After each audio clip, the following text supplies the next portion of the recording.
दोस्तों, UGC net Urdu JRF के हवाले से, उसके निसाब के हवाले से वारदात प्रेमचंद 1938 का 10वां अफसाना इंसाफ की पुलिस। हिस्सा नंबर 1। सेठ नानक चंद ने आज फिर वही लिफाफा पाया और वही तहरीर देखी तो उनका चेहरा जर्द हो गया। खत खोलते ही हाथ और दिल कांपने लगे। खत में क्या लिखा है साथियों ने कयाफे से मालूम कर लिया था। इसी लिफाफा और इसी तहरीर के कई खत यके बाद दीगर उन्हें मिल चुके थे।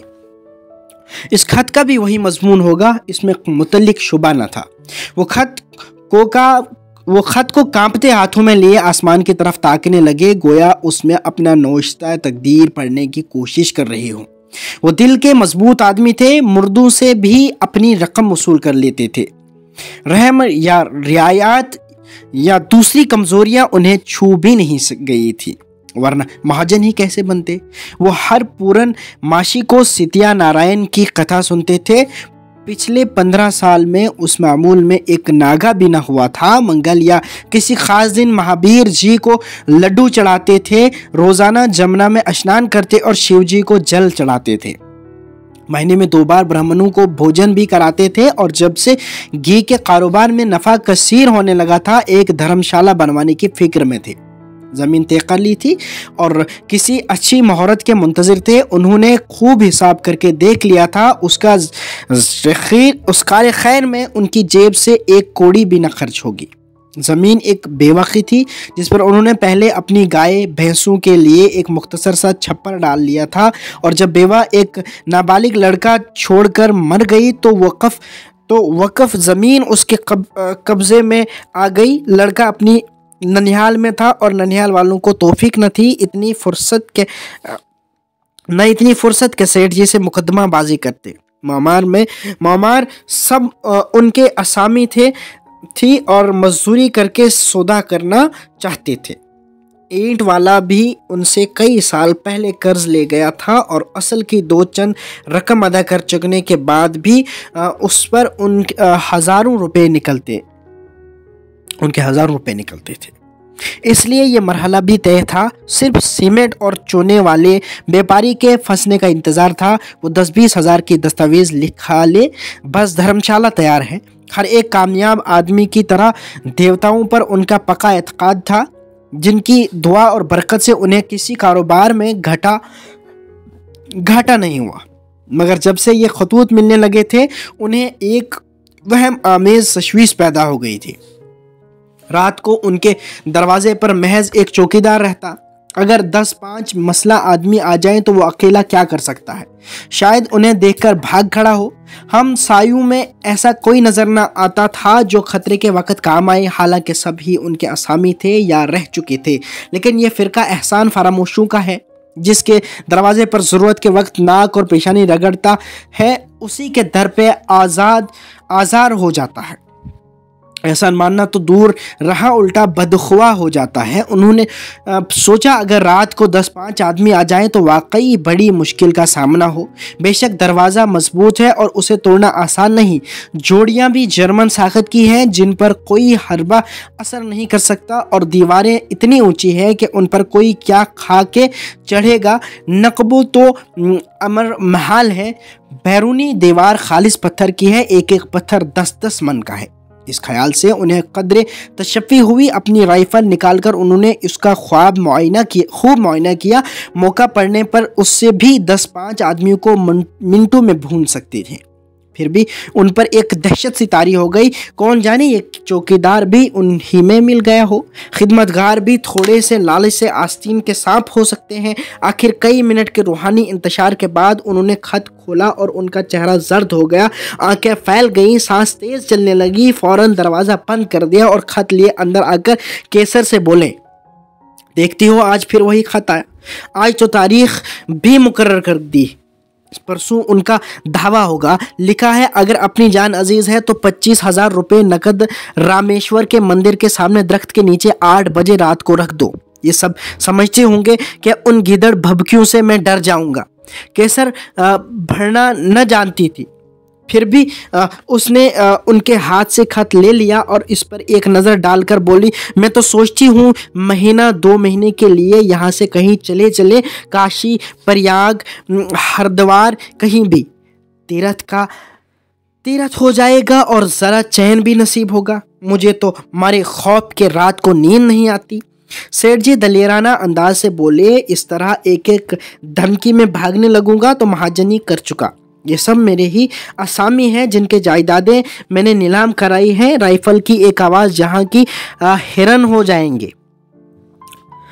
पुलिस को भी इतला कर किए देता हूँ। मैंने अभी तक पुलिस को खबर नहीं दी, वो खामख्वाह बात का पतंगड़ बना देंगे और 2-4 हज़ार रुपये मेरी हिफाजत के बहाने से वसूल कर लेंगे।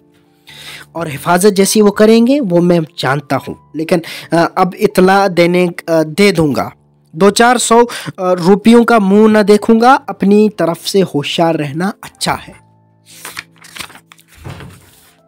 केसर दोहरे बदन की औरत थी, नखल बेसमर जो पतझड़ में भी हरी हरी पत्तियों से लदा रहता है। औलाद की नाकाम आरज़ू में ज़िंदगी का बड़ा हिस्सा गुजर चुकने के बाद अब इस पर हमेशा एक पुरखौफ मायूसी तारी रहती थी। मालूम नहीं कब आंखें बंद हो जाएं, फिर ये ज़रो माल किसके हाथ लगेगा। सबसे ज़्यादा खौफ उसे बीमारी का था। उसे वो मौत का पेश खीमा समझती थी और इस जामाई हस्ती को इस वक्त तक उतारना न चाहती थी जब तक एक तार भी बाकी रहे। बाल बच्चे होते तो वो खुशी से मरती और मौत को बुलाती, लेकिन अब तो उसकी ज़िंदगी ही उसका खात्मा था। फिर क्यों ना वो ज़्यादा से ज़्यादा ज़िंदा रहे। अब तक तो सिर्फ बीमारी का खौफ था। उसे वो दवाओं और दुआओं से दूर करती रहती थी और गोया ईश्वर पर अपनी बेनियाजी का इजहार करने के लिए हमेशा बनी ठनी रहती थी। लेकिन जब से ये खुदूत आने लगे थे, उसका खौफ बहुत की तरह उसके सर पर सवार रहता था। मन्नत आमेज लहजे में बोली, पुलिस को इतला करने से कुछ ना होगा। मेरी बात मानो, यहाँ से भाग चलो। मेरी बात क्यों नहीं मानते? क्या करने पर तुले हुए हो? चोर कोई घर को तो उठा न ले जाएगा। सेठ जी ने केसर की बदहवासी पर तरस खाकर कहा, तुम नाहक इतना डरती हो केसर? पुलिस को जब ज़ाब्ते के साथ इतला दी जाएगी तो उसका फ़र्ज हो जाएगा कि हमारी हिफाजत करे। हम 5,000 सालाना टैक्स देते हैं। अगर पुलिस ने समाअत ना की तो मैं लाट साहब से कहूँगा, जब सरकार हमसे टैक्स लेती है तो हमारी जान और माल की हिफाजत करना उसका कानूनी फ़र्ज है। सियासत का ये मसला केसर की समझ में क्या आता। वो किसी तरह इस खौफ से निजात पाना चाहती थी जो उसके दिल में सांप की तरह बैठा फनका रहा था। पुलिस का उसे अब तक जो तजर्बा था इससे दिल को तक़वियत न होती थी। बोली, पुलिस वाले वारदात के वक्त तो नज़र नहीं आते, जब वारदात हो जाती है तब अलबत्ता शान जताने के लिए आ पहुँचते हैं। मिसल मशहूर है कि पुलिस और धनुष तूफान ख़त्म हो जाने के बाद दिखाई देती है। सेठ जी ने पुलिस की हिमायत की। पुलिस वाले तो सरकार का राज चला रहे हैं, तुम क्या जानो? केसर ने भी उसी लहजे में जवाब दिया, और मैं कहती हूँ कि अगर वारदात कल होने वाली है तो पुलिस को खबर देने से आज ही हो जाएगी। लौट के माल में उनका साझा होता है, जानता हूँ, देख चुका हूँ और रोज देखता हूँ। लेकिन क्या सरकार को 5,000 टैक्स नहीं देते? इस पर दरोगा जी को बराबर पापड़ों अचार वगैरह पहुंचाता रहता हूं। अभी झाड़ू में सुपरिटेंडेंट साहब शिकार खेलने आए थे तो मैंने कितनी रसद पहुंचाई थी। एक कैंसर घी और एक बोरी शक्कर तो एक ही दिन भेजी थी। ये सब खाना पिलाना किस दिन काम आएगा? हाँ, ये मानता हूँ कि आदमी को बिल्कुल दूसरों के भरोसे न बैठने रहना चाहिए, अपनी कुव्वत बाजू से भी काम लेना चाहिए। मेरा निशाना तो बेखता होता ही है। आओ तुम्हें भी बंदूक चलाना सिखा दूं। ये एक मज़ाहिका खेज तजवीज़ थी। केसर हंसकर बोली, हाँ और क्या, अब आज मैं बंदूक चलाना सीखूंगी? तुमको जब देखो हंसी ही सूझती है। सेठ जी ने कहा, इसमें हंसी की क्या बात है? आजकल तो औरतें फौज में भर्ती हो रही हैं, सिपाहियों की तरह औरतें भी कवायद करती हैं, बंदूक चलाती हैं। कैसर ने एतराज़ किया, विलायत की औरतें चलाती होंगी, यहाँ की औरतें क्या चलाएंगी? हाँ, उंगल भर की ज़ुबान चाहे चला लें। सेठ जी ने इस फासिद ख्याल की तस्दीक की। अब यहाँ की औरतें भी चलाती हैं। जमाना बदल रहा है, हम तुम दोनों बंदूक लेकर खड़े हो जाएंगे तो 50 आदमी भी अंदर घुसने की हिम्मत न कर सकेंगे। औरत के हाथ में बंदूक तोप से भी ज्यादा कातिल हो जाती है। केसर ने आखिरी फैसला किया, ना बाबा, मैं तो चोर की आवाज सुनते ही चक्कर खाकर गिर पड़ूंगी। इस वक्त चौकीदार ने आकर कहा, दरोगा जी ने कई कांस्टेबल भेजे हैं, वो आपको बुला रहे हैं। नंबर 2। सेठ जी बाहर आए तो कांस्टेबलों ने उन्हें अदब से सलाम किया और उनमें से एक ने कहा, हमें दरोगा जी ने आपके पास ये दरियाफ्त करने को भेजा है कि आपके पास धमकी की चिट्ठियां तो नहीं आ रही। आजकल बाहर से डाकू इस इलाके में आ गए हैं और लूट मार की कई वारदातें हो चुकी हैं। सेठ जी ने कांस्टेबलों को कुर्सियों पर बिठाते हुए कहा, दरोगा जी को कैसे मालूम हो गया? मेरे पास तो ऐसे कई खत आ चुके हैं, एक आज भी आया है। मैं खुद दरोगा जी को इत्तला देने आ रहा था। हेड कांस्टेबल ने जवाब दिया, हुजूर ये न पूछें कि दरोगा को कैसे मालूम हो गया। इलाके के सबसे बड़े सेठ के पास ऐसे खत आए और पुलिस को न हो खबर न हो, भला कोई बात है? हुकाम की बराबर ताकीद होती है कि सेठ जी को शिकायत का कोई मौका न दिया जाए। हुजूर 5000 रुपये सालाना टैक्स अदा करते हैं, हमारे होते मजाल है कि आपका बाल भी बेका हो जाए। आज दरोगा जी बड़ी देर तक इस फिक्र में गलता व पेचा रहे। ये डाकू इतने दिलेर और तादाद में इतने ज्यादा हैं कि थाने से बाहर उनसे मुकाबला करना दुश्वार है। दरोगा जी ने सोचा था गार्ड मंगा लेंगे, मगर डाकू कहीं एक जगह तो रहते नहीं, आज यहाँ हैं तो कल यहाँ से 200 कोस पर पहुँच गए। गार्ड मंगा कर ही क्या कर सकते थे?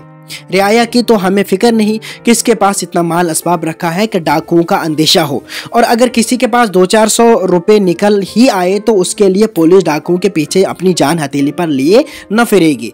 डाकुओं पर कोई जिम्मेदारी नहीं, वो तो बेदरीग गोली चलाते हैं और अक्सर छुपकर। हमारे लिए तो 1000 बंदिशें और कैदें हैं, कोई बात बिगड़ जाए तो उल्टी अपनी जान आफत में फंस जाए।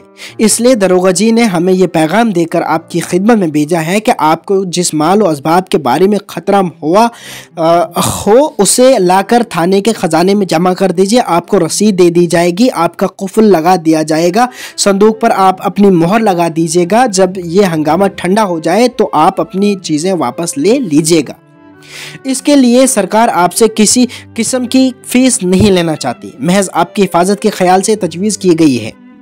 बल्कि हकीकत यह है कि गवर्नमेंट के दफ्तर से इस किस्म का कोई हुक्म आया है कि जो लोग 1000 या उससे ज़्यादा टैक्स देते होंगे उनकी हिफाजत में कोई दकीका उठाना रखा जाए, वरना सख्त जवाब तलब किया जाएगा। वरना आप जानते हैं पुलिस इतना बड़ा जोखम क्यों अपने सर लेती, इससे आपको बेफिक्री हो जाएगी और हम भी जिम्मेदारी से बच जाएंगे। वरना खुदा न ख्वास्ता कोई वारदात हो जाए तो हुजूर का जो नुकसान हो वो तो हो ही, हमारे ऊपर भी जवाबदेही आ जाइए। ये डाकू इतने जालिम हैं कि महज मालो असबाब लेकर ही जान नहीं छोड़ते बल्कि खून भी कर डालते हैं। इसलिए दरोगा जी ने बहुत जोर देकर कहा है कि आप आज ही खतरा वाली चीज़ें लेकर थाने में तशरीफ ले आएँ और उन्हें खजाने में दाखिल करके रसीद ले लें। मज़ीद इत्मीनान के लिए आप चाहें तो अपना एक आदमी भी वहाँ तैनात कर सकते हैं। हुजूर के पास मोटर तो है ही, हम 4 आदमी आपके साथ होंगे, रास्ते में कोई खतरा नहीं। तहकीकी खबर मिली है कि डाकुओं का गोल इस इलाके में आ गया है। 20 आदमी हैं और सब के सब मसला हुआ साधु बने हुए, जो पंजाबियों के भेष में है और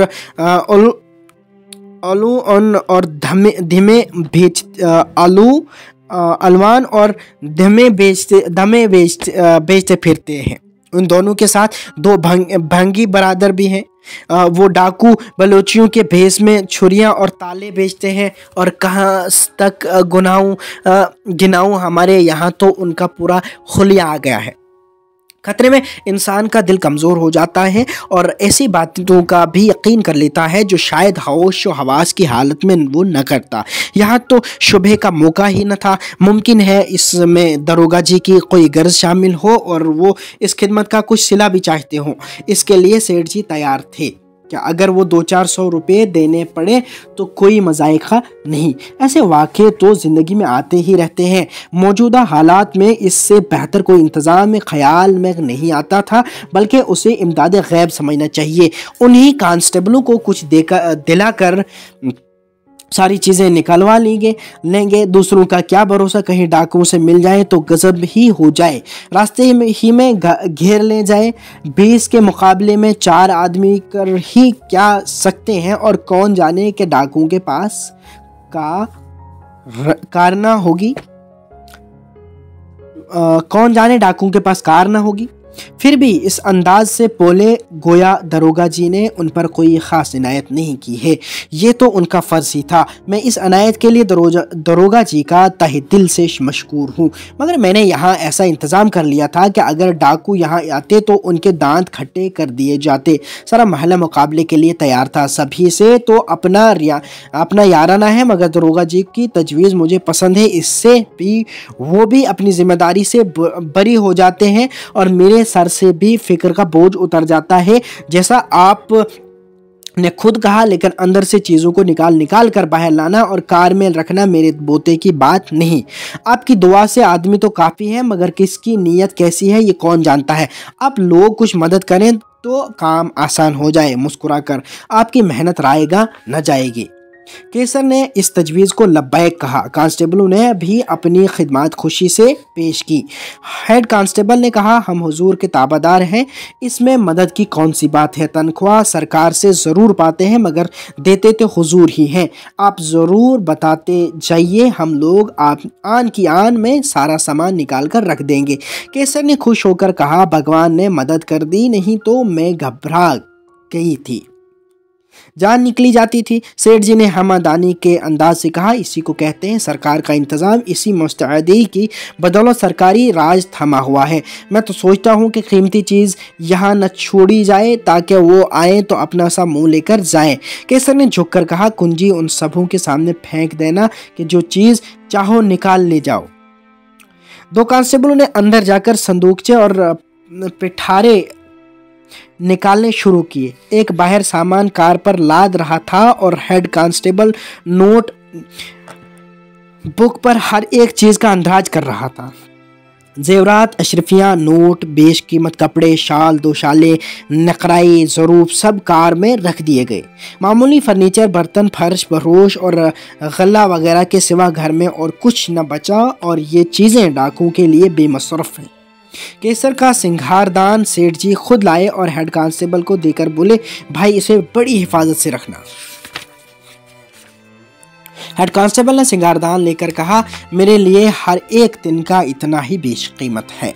सेठ जी के दिल में एक शुबा पैदा हुआ। कहा, इस फहरिस्त की एक नकल मुझे भी दे दीजिए। हेड कांस्टेबल ने कहा, वो आपको थाने में बाज़ाब्ता दी जाएगी, क्यों ना यहीं दे दीजिए, यहाँ लिखने में देर होगी, और फिर जब तक दरोगा जी के दस्तखत न हो इस रसीद की वक़्त ही क्या। मगर आपके दिल में ये शुबा क्यों पैदा हुआ? सेठ जी ने नादिम होकर कहा, शुबा नहीं था, मैंने समझा एक रसीद मेरे पास भी होती तो अच्छा होता। हेड कांस्टेबल ने बेरुखी से कहा, अगर आपके दिल में किसी किस्म का शुबा हो तो आप चीज़ें अपने घर ही में रखें, हम यहाँ भी आपकी हिफाजत कर सकते हैं, मगर हाँ इस हालत में जिम्मेदारी आपकी रहेगी। सेठ जी और नादिम हुए। नहीं साहब, शुबे की बात नहीं थी, यूं ही एक ख्याल आ गया। आप कहते हैं रसीद थाने में मिल जाएगी, मैं भी मानता हूँ। कार पर सारा सामान रख दिया गया। महल्ले के सैकड़ों आदमी तमाशा देख रहे थे। कार बहुत बड़ी थी, मगर बिल्कुल भर गई। 5 आदमियों के लिए बड़ी मुश्किल से जगह निकली। सेठ जी तो पीछे वाली जगह पर बैठे, बाकी चारों आदमी अगली सीट पर सिमट कर बैठ गए। केसर दरवाजे पर इस अंदाज से खड़ी थी गोया उसकी लड़की रुखसत हो रही हो। नंबर 3, 5 मील का सफ़र था। कस्बे से बाहर निकलते ही पहाड़ों की खामोश और ओधी बुलंदियां नज़र आई, जिनके दामन में हरा भरा सब्ज़ाजार था, और इस मैदान के बीच से सुर्ख बजरी की सड़क सिंदूर भरी मांग की तरह निकल गई थी। 1 मील जाने के बाद हेड कांस्टेबल ने सेठ जी से पूछा, ये कहाँ तक सही है कि 25 साल पहले आप यहाँ बिल्कुल खाली हाथ आए थे? नानक चंद तफाखुर के अंदाज से बोले, बिल्कुल सही है खान साहब, मेरे पास कुल 3 रुपए थे। डोर कंधे पर थी और छड़ी हाथ में। बस भगवान का भरोसा था। बिल्कुल तकदीर का खेल है और भगवान की मर्जी चाहिए, आदमी के बनते बिगड़ते देर नहीं लगती। मैंने सुना है आप दूसरे सेठ साहूकारों की तरह बखील नहीं हैं। मेरा उसूल है कि असली बचत वही है जो आराम से ज़िंदगी बसर करने के बाद बच रहे हैं। जब बहुत थोड़ी दौलत थी तब भी मेरा यही उसूल था। आखिर ये दौलत आपको मिली कहाँ से? अड़हत, लेन देन, रहन बिया सभी कुछ तो है। खां साहब, ये समझ लीजिए कि सुबह से आधी रात तक सर उठाने की फुर्सत नहीं मिलती, सिर्फ खाना खाने अंदर जाता हूँ। आप वजह फरमाते हैं, मेहनत के बगैर किसी काम में कामयाबी नहीं होती। आपको अपने हाथ से भी बहुत सा काम करना पड़ता होगा। कुछ नहीं साहब, नौकर चाकर सब कुछ कर लेते हैं, मैं बैठा निगरानी करता हूँ। आपने कई लाख पैदा किए होंगे। 2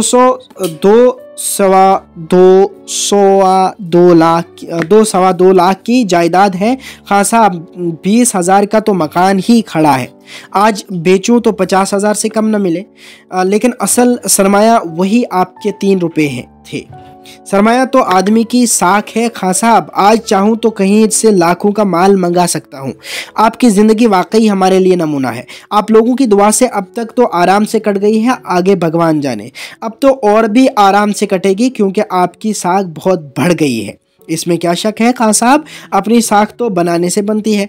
ये माल और असबाब और जायदाद आपके लिए फजूल है। आप अपनी साख से अपना रोज़गार कर सकते हैं बहुत अच्छी तरह। खान साहब, ये सब तो माया जाल है जिसमें फंस जाने के बाद फिर नजात नहीं मिलती, मरकर ही गला छोड़ता है।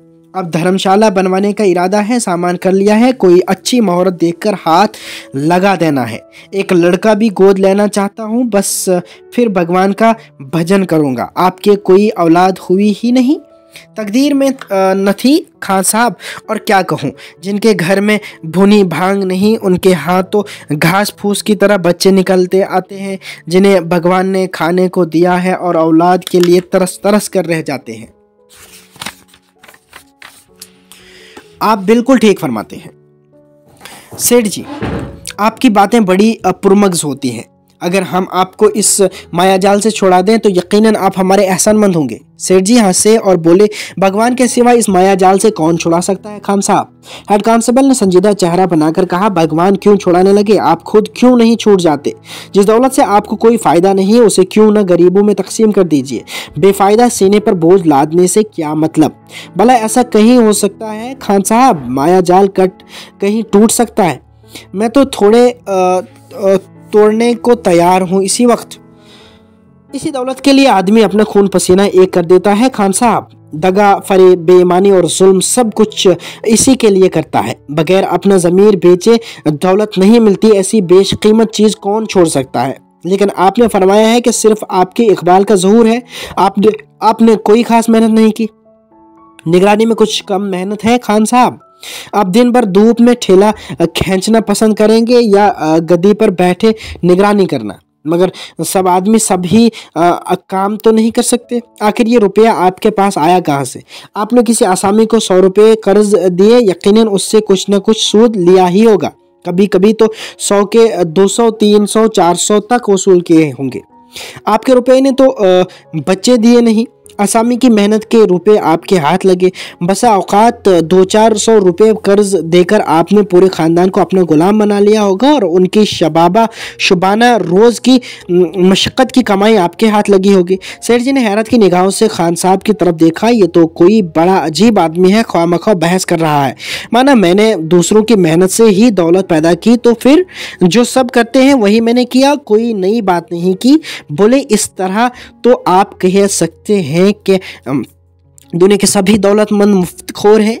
खान साहब ने इसकी तायद की। बेशक, मैं बड़े ज़ोर से ये दावा करता हूँ, यहाँ तक कि सभी सल्तनतें इसी जेल में आ जाती हैं।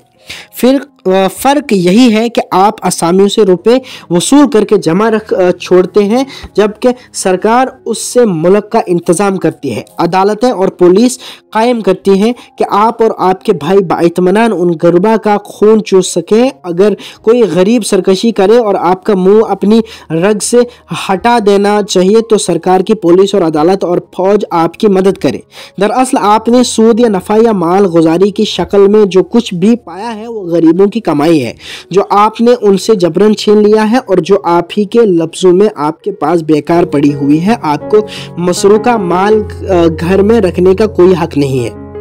आप उन चीज़ों को पुलिस के हवाले करके घर की राह लीजिए। हम सरकारी पुलिस के सिपाही नहीं, इंसाफ की पुलिस के सिपाही हैं। हमने मतवातिर खतूत से आपको आगाह किया, यहाँ तक कि कहा कि आप हमें सिर्फ 25,000 रुपये दे दीजिए, लेकिन आप सरकारी इमदाद के ज़ौम में बैठे रहे। मजबूरन हमें ये चाल चलनी पड़ी। सेठ जी का खून खुश हो गया, लेकिन नहीं, ये पुलिस वाले मुझे डरा रहे हैं और अब मेरी बुज़दिलाना बदहवासी का तमाशा देखना चाहते हैं। बोले, खान साहब आप बड़े दिल लगी बाज हैं, लेकिन सचमुच डाकू ने ये चाल चली होती तो इस वक्त मैं धोखे में आ चुका होता।